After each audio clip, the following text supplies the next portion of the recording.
तो हेलो दोस्तों, स्वागत है आप सभी का ट्रिक स्टडी पर। दोस्तों, आज के वीडियो में जानेंगे हम लोग एक्सेल का परिचय कि एक्सेल क्या होता है, इसमें कितने कॉलम होते हैं, कितने रो होते हैं और इसका एक्सटेंशन क्या होता है तथा कब बनाया गया था, इसका कौन कौन से वर्जन है, सब कुछ इस वीडियो में बताया जाएगा। तो आप लोग वीडियो के अंत तक देखिएगा। और ये जो क्लास है इसको हम लोग जीरो से लेकर के एडवांस तक जानेंगे हम लोग।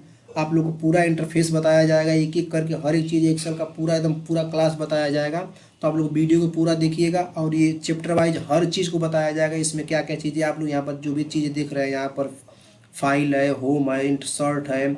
इसके बाद शॉर्टकट की के साथ साथ डेटा को एनालिसिस करना, टेबल, डायनेमिक चार्ट, तमाम चीज़ जितने भी एक्सेल से है जो एडवांस लेवल पर आज यूज किया जा रहा है, सब कुछ इसमें बताया जाएगा इस क्लास में। तो आप लोग इस वीडियो के अंत तक बने रहिएगा और पूरा क्लास देख करके जाइएगा।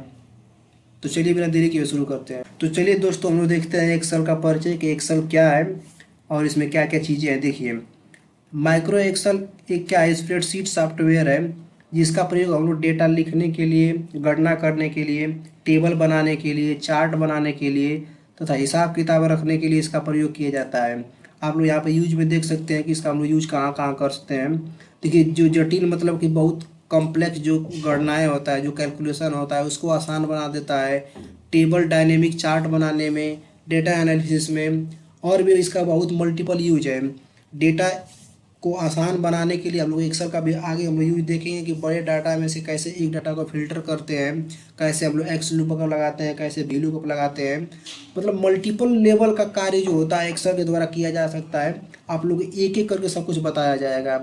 तो ये इसका दैनिक जीवन में यूज है। आगे देखिए, अब देखिए इसका जो एक्सेल का जो इतिहास जो है, एक्सेल कब से शुरू हुआ, तो देखिए 1985 में एक्सेल का पहला वर्जन निकाला गया था मैक के लिए। क्योंकि हमारा जो अधिक ज़्यादातर इसका यूज होता है विंडो वर्जन में, हम लोग विंडो वर्जन पर पढ़ेंगे। अब देखिए, विंडो इसका जो वर्जन निकाला गया विंडो पर 1987 में निकाला गया। और ये तब से लेकर के अब तक क्या है, स्प्रेडशीट का लीडर बना हुआ है। मतलब कि लीडर बनने का मतलब है कि बहुत ज़्यादा मात्रा में इसका यूज हो रहा है विंडो लेवल पर। अब देखिए, निर्माता कंपनी कौन है, तब माइक्रोसॉफ्ट एक्सेल कम जो है, माइक्रोसॉफ्ट जो बनाया है इस कंपनी ने, जिसके संस्थापक कौन है, बिल गेट्स और पाउल एलन है। इसकी दूरदर्शिता ने डेटा मैनेजमेंट को सरल बना दिया है। एक्सेल जब से आया तब से डेटा को एनालिसिस करना बहुत आसान हो गया है और इसका यूज हर देश में बहुत बड़े लेवल पर किया जा रहा है। आगे देखते हैं हम लोग। अब देखिए, फाइल एक्सटेंशन क्या होता है। पहले आप लोग को बता दें कि एक्सटेंशन क्या होता है। देखिए, जब किसी भी डाटा को हम लोग सेव करते हैं या तो किसी चीज़ को जब हम अपने कंप्यूटर में सेव करेंगे तो एक प्रॉपर हमको नाम देना पड़ता है, उसी को एक्सटेंशन बोलते हैं। अब हम बात करें इसकी संरचना के बारे में, तो देखिए, जो आप एक्सेल जब इंटरफेस देखेंगे तो उसमें आप देखेंगे कि इधर नंबरिंग लिखा होता है, फिर उसमें अल्फ़ाबेटिकल होता है। तो जो नंबरिंग होता है 1 2 3, उसको हम लोग रो बोलते हैं, जो ओरिजेंटल लाइन में होता है, जिसकी टोटल संख्या होती है 10,48,576।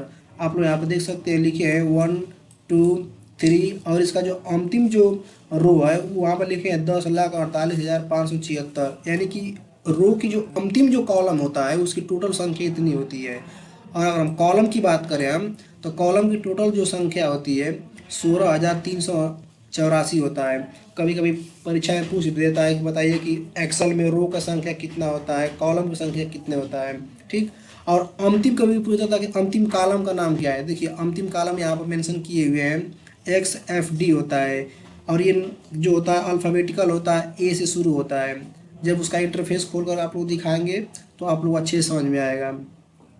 अब देखिए, इसका हम व्यापक यूज की बात करें तो आप लोग देख रहे हैं कि एक्सेल का जो 95% यूज कहाँ हम लोग कर रहे हैं, ऑफिस में और बैंक में ज़्यादातर इसका यूज हो रहा है। इसके बाद डेटा को एनालिसिस करने में इसका 85% यूज हो रहा है। स्कूल और शिक्षा में इसका 75% यूज हो रहा है। इसके बाद चार्ट और ग्राफ बनाने का आसानी से समझने के लिए 70% यूज हो रहा है। अब यहाँ पर देखिए, नीचे लिखा गया है कि एक्सेल आज हर दुनिया का व्यवसायिक रीढ़ बन चुका है। मतलब पूरे दुनिया भर में एक्सेल का यूज बड़े लेवल पर किया जा रहा है। अब देखिए, हम इसके प्रसिद्ध वर्जन की बात करें तो इसका जो क्रांति जो शुरू हुई थी विंडो के लिए 1995 में शुरू हुई थी। 95 में पहला वर्जन निकाला गया था। इसके बाद फिर 2007 में इसका एक नया वर्जन आया। 2016 में फिर इसका बेहतरीन थोड़ा सा बेहतर वर्जन आया, एनालिसिस करने में थोड़ा आसान हो गया। और हम जो पढ़ रहे हैं हम लोग 2016 वर्जन पर ही पढ़ रहे हैं। इसके बाद नया फिर वर्जन निकाला गया, क्लाउड जो सपोर्ट करता था वो 2021 में निकाला गया है।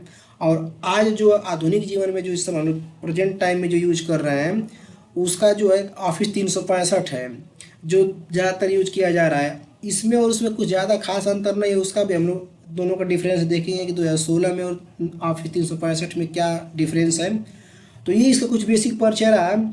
अगली वीडियो में आप लोग को लेकर के आएंगे प्रैक्टिकल के साथ, और उसमें हम लोग जानेंगे एक्सेल का पूरा इंटरफेस कि उसमें सक्रिय सेल क्या होता है, रिबन बार क्या होता है, टाइटल बार क्या होता है, स्लाइड बार क्या होता है, तमाम चीज़ों को जानेंगे। तब तक के लिए धन्यवाद। और अगर वीडियो पसंद आई हो तो वीडियो को लाइक करिए और चैनल पर नए हो तो चैनल को सब्सक्राइब करिए।